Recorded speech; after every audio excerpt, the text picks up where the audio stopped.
masantésexuelle.com, c'est si bon d'agir. Donc Passal, qu'est-ce que vous pouvez dire par rapport à la sexualité et la grossesse? Est-ce qu'il y a des indications, des contre-indications? Comment est-ce que le couple peut vivre la sexualité pendant la grossesse?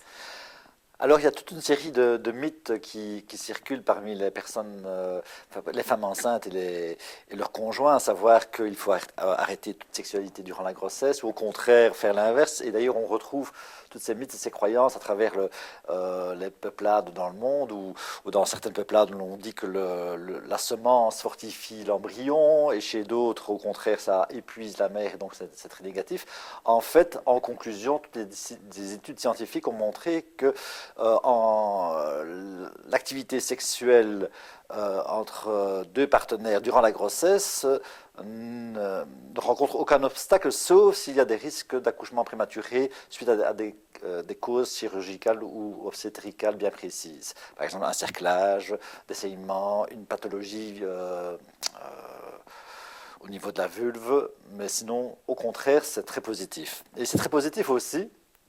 Oui, excusez-moi de vous couper, mais est-ce que la sexualité évolue au cours de la grossesse ou bien reste-t-elle la même durant les 9 mois? Alors, on a remarqué que la sexualité, en effet, évolue au cours de la grossesse, à savoir que dans le premier trimestre, souvent, mais la femme souffre de nausées, n'est pas très bien dans son assiette, évidemment, elle n'est pas disposée, je veux dire, au rapport sexuel. Par contre, on remarque bien souvent, statistiquement, donc ce n'est pas une généralité absolue, mais bien souvent, la femme, durant le second trimestre, a une explosion plutôt de libidinale, donc elle a plus de désir. Au troisième trimestre, à nouveau, là, il y a une baisse du désir, mais qui est surtout engendrée par le fait que le ventre est beaucoup plus gros, que les dépositions sont plus difficiles, et donc il faut adapter la sexualité. Alors, il s'agit d'adapter et non pas de renoncer, puisque l'on sait que le renoncement à la sexualité peut être le lit à ce moment-là de conjugopathie, donc de troubles dans le couple, de conflits, éventuellement d'infidélité par abstinence chez le conjoint. Et donc, il est bon de conserver cette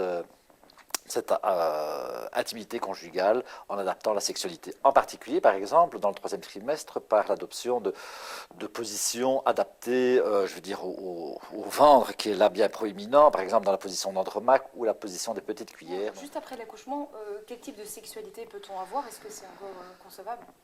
Alors, en fait, après l'accouchement, évidemment, la femme a besoin de repos, d'une part, et d'autre, elle peut avoir été soumise à une épisiotomie, donc il faut le temps, évidemment, de la réparation de la vulve, mais également, il y a toute une modification psychologique, à savoir que le rôle nouvellement investi de mère et aussi celui de père fait que l'investissement du couple va se tourner vers le bébé. Mais cela n'en empêche quand même les moments de tendresse, de câlin, de gentillesse. Et la sexualité va reprendre petit à petit son chemin, son cours normal, après, je veux dire, peut-être 1 mois ou 2 mois de repos sur le plan de sexualité complète. Et que pouvez-vous conseiller au couple qui reprendrait une certaine forme de sexualité, mais plus tard, à partir de quand on doit considérer que voilà, là, le corps a pu se réparer, que le couple aurait pu repartir, mais qu'ils n'ont pas encore recommencé à avoir une sexualité? Alors, en fait, on pense en général que 3 mois est le bon temps pour le redémarrage d'une sexualité complète.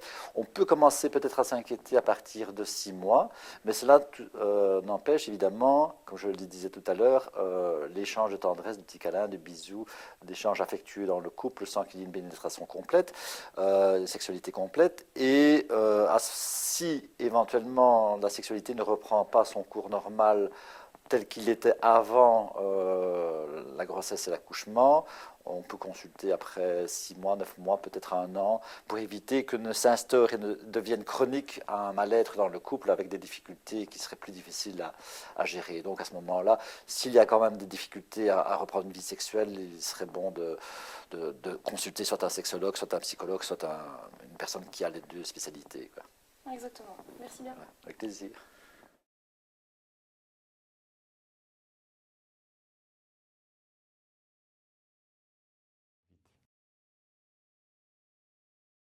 masantésexuelle.com, c'est si bon d'agir.